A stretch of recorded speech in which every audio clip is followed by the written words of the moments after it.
So I don't think it's too much of a stretch to say that most fans of fighting games do not play them for the story. It isn't exactly a genre known for its compelling narratives, and despite what the title might imply, I don't play them for the stories either. While they might be entertaining, and I will usually play them through at least once, most stories in fighting games are really just padding. They often serve the purpose of introducing you to its characters in a more personable manner, one that a tutorial might not necessarily deliver on. It allows you to play as numerous characters for a short while as the story goes by, with characters that you might not necessarily have thought to play as otherwise. Unlike more story-driven games, in which case the entire game consists of you going through a narrative, fighting games differ in that the stories tend to be more supplementary. They exist in a separate space from where most players will be spending their time, such as online or local matches, where the entire purpose is to beat the shit out of your friends. Most people probably don't play Street Fighter to watch Ryu go on some quest to be the greatest fighter in the world. But not to dump on Street Fighter, of course, because one thing that I feel that helps a fighting game roster is by having character,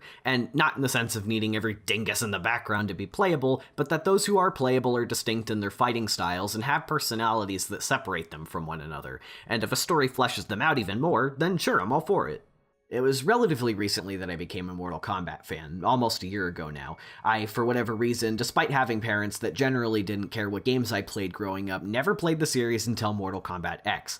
X10, whatever I call it X. Anyways, immediately to my surprise, it had one of the best stories I'd seen in a fighting game. I know that isn't exactly a milestone when, as previously mentioned, fighting games aren't too well known for their stories. But I remember being genuinely caught off guard by the fact that these characters could actually have personalities and emotions, and that there was actually a half-decent story here. I know, crazy, right? Games having stories? Pfft, who knew? Don't judge a book by its cover, I learned, because the game where you rip people's spines out actually had an emotional heart, apparently. So I pre-ordered Mortal Kombat 11, picked it up from GameStop, got my dinky scorpion mask that the store threw at me, got home, threw that sucker in the PS4, and thought to myself as I started the story, I'm prepared this time, the story can't possibly throw me for a loop. And then it did. Full spoilers for Mortal Kombat 11 ahead from this point on, but before I get too crazy into this, let me say first that I'm not trying to say this is some masterpiece of writing, because it isn't. What I am trying to say is that as far as stories in fighting games go, this is absolutely a step in the right direction. The story picks up sometime after Mortal Kombat X, which ends on a small cliffhanger as our heroes defeat the game's villain Shinnok, but consequently results in the Elder God Raiden taking a tyrannical approach in defending Earthrealm.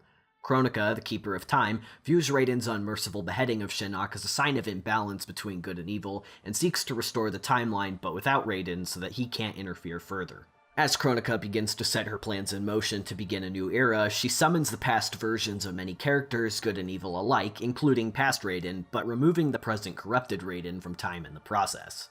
Now look, I know time travel stories are generally a big crapshoot. Since time travel is, not real, every story to introduce it always has to set its own rules and how it functions in a given world. You can't say that time travel sucks in Back to the Future because it doesn't function the same way it does in The Terminator, for example. You will almost certainly find that time travel in media will be illogical and is prone to paradox, but we're dealing with science fiction and media, of which its entire purpose is to be entertainment. And in order for time travel stories to be good, they actually have to be entertaining stories. A bad story with time travel is only going to make us think of how illogical the whole thing is. So how does Mortal Kombat 11 overcome the time travel trap?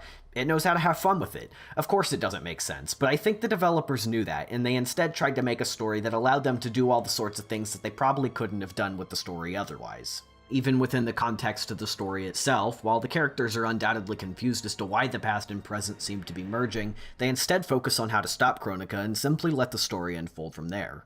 In most fighting games, I would say that in general, the story tends to present a reason for characters to be fighting in the first place, but the story itself takes a backseat. It's only there for set piecing. Whereas Mortal Kombat 11 takes the time to tell its story in a more fluid and cinematic manner, where characters fight because it makes narrative sense to, not because the developers think, it's a fighting game and we've filled up our cutscene quota, time for another fight. This is of course a bit of a generalization. Plenty of fighting games have entertaining stories that aren't complicated. And after all, I am playing a game, not watching a movie, so actual gameplay is expected, of course. Late into Chapter 1, Sonya sacrifices herself to destroy Shinnok's palace so that Cassie and her team can escape. Like an actual human being, Cassie is of course devastated and emotionally insists that they can save her. Realizing that Sonya has activated the detonation timer, Jackie tries to tell Cassie that they need to get moving before the palace explodes. But Cassie, in an attempt to save her mother, ignores Jackie and tries to dig through the rubble. Jackie attempts to pull Cassie away, and as Cassie tries to knock her aside, I remember thinking, oh boy, now I'm gonna have to fight Jackie. I figured a fight would break the emotion of the scene, but instead, the scene plays out without interruption, allowing for the player to take in the weight of the scene. The heroes escape and arrive back to the Special Forces base, where Cassie then drops to the ground in mourning, now safe from the forces of the Netherrealm. Johnny approaches to greet them as they return, and the moment he did, my heart just sank. You know he's about to learn what happened to Sonya, and it's heartbreaking. And with barely any dialogue spoken, he reunites with Cassie in a tearful embrace. The scene really relies entirely on the wonderful score, camera work, motion capture, and pacing. It lasts just as long as it needs to in order to make its point, and it works. In this regard, Mortal Kombat 11 does its best to flesh out its characters and give them a bit more personality. Granted, many of these characters are over 20 years old by this point and aren't necessarily devoid of personality, but the game goes out of its way to make sure that they have more substance than ever and show that they have growth and don't just remain static. Johnny and Cassie are actually good examples of this growth.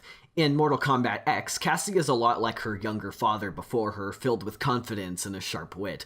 By the time MK11 rolls around, while much of her personality from X remains, it's now tempered by a stronger sense of duty and maturity, having been promoted to commander. Likewise, Johnny, now matured with age and having a family taking priority over his ego and career, does not find his younger self all too amusing, but rather a nuisance instead. Of course, his sense of humor remains, but this is a Johnny Cage dealing with loss. Cassie is not exempt from this as well. Throughout the game, Cassie is left to grieve for the loss of her mother, all while a younger version of her is walking around. MK11 also takes more time for downtime and world building, which is also appreciated. In a lot of fighting games, story tends to revolve around the locations where the actual fighting is taking place, with few in-between arena locations being seen. Here we constantly see areas that are only in cutscene, letting us see much more of a world outside of set fighting areas. Most notable of the bunch is the Special Forces Command Room, which is seen pretty regularly. The base does have 2 locations that are actual stages, being outside and in the hangar, but the Command Room is just for cutscenes. But a few other locations are notable for being in cutscenes only as well. First, in one scene, Jade, Kotal Khan, and Kitana are discussing in what I assume is Kotal's palace how they can gain support against Shao Kahn and Kronika's forces. It's basically a political discussion that would otherwise feel out of place in a fighting game, but instead shows how those in control in Outworld relate to one another, with Kotal stating that with Kitana's influence they may get Queen Shiva on their side, as she does not trust Kotal herself.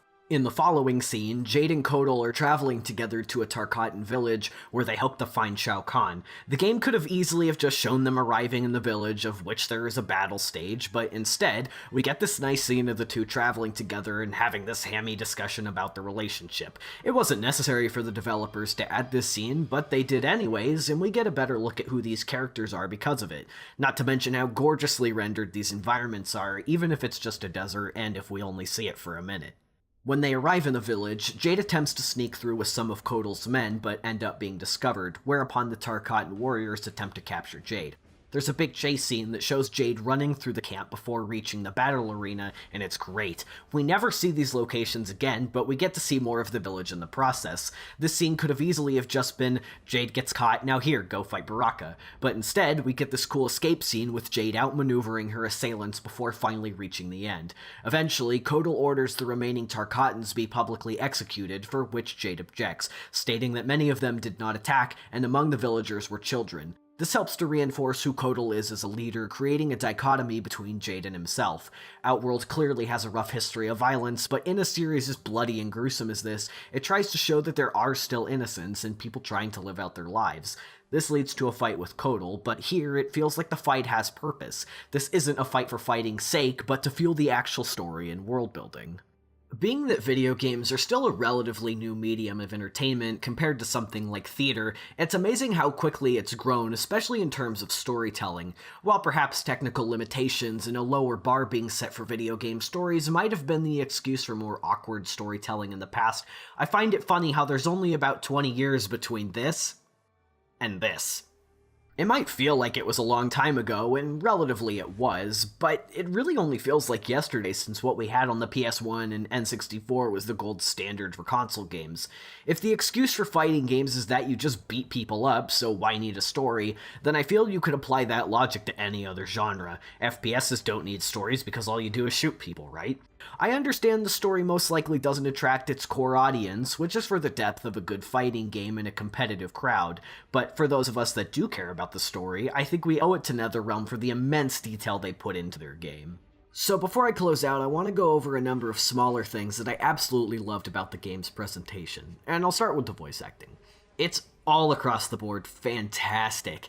Many of the voice actors are well established in the industry, such as Troy Baker, Phil LaMarr, Richard Epcar, and Jennifer Hale, and of course they all do their job fantastically. The motion capture is also fantastic, both in terms of fluid animation and realistic faces. For example, watch the scene closely. They will not reach the grotto. It is protected by powerful magic, the deadliest traps. I am sure our counterparts from your era are already dealing with them. Kung Lao, Liu Kang, you might want to sit down. Everyone here physically reacts to what is being said without even really moving, but most notably Liu Kang and Kung Lao. Without hearing Cassie's explanation, their faces alone, though subtly, tell us that they know something is terribly wrong. Facial capture has come a long way from the days of a static head model that doesn't emote. Even if you feel that a particular voice job isn't particularly strong, the facial expressions don't betray the actors whatsoever. Next up is just the fun that the game tries to have. There's just a number of ludicrous things that the game does, and it knows it's being silly, and so it doesn't take itself too seriously, even when it tries to tell this grand story. It knows how to pace itself from its lighter moments to its more emotional ones, mostly revolving around Jax's character arc, the death of Sonya, and the final confrontation. And humor is never inserted to break up the tension of an emotional scene, but the story never feels too overly grim either. And oh boy, we can't forget about the fan service. The whole game serves as a big celebration of the series in a way that ties in the story, the past, and the present. The roots of these characters are not forgotten, all the way down to past Sonya's tacky 90s headband. In a late-game scene, Raiden has a vision of sorts that shows him flashes of alternate timelines of which result in him colliding with Liu Kang, effectively tying in the older games with the new as they are explained to be failed timelines in Kronika's eyes, which she has since rolled back on. It's one of my favorite scenes in the game and serves as a great tribute to the series' history. And finally, probably the smallest detail of all, but one that immediately let me know that I was in for one hell of a finale, was the very beginning of the final chapter. Throughout the game, you are greeted with a little chapter card which gives you the name, number, and the character you'll be playing as at the time. For example, Chapter 1, Next of Kin, Cassie Cage. Chapter 12, on the other hand, End of an Era, Fire God Liu Kang. You aren't just playing as Liu Kang, oh no, it's Fire God Liu Kang now. It immediately stands out from the crowd and sets the tone for the rest of the chapter, which maintains its hype and grandiosity throughout, all the way to the end. But that's about all I have to say in regards to the story and presentation for now. It's wild, ridiculous, heartbreaking, emotional, funny, and intense, and I just want to say thanks to the folks at NetherRealm Studios for setting for what I feel should be the new standard for fighting game stories. There is, of course, far more to say about the game. It's endlessly complicated for an old button masher like myself, but I'll keep trying my best to improve and master its mechanics. And with that, thanks for listening to my long and hopefully cohesive rant on a game I enjoy, and I'll see you all in the next video.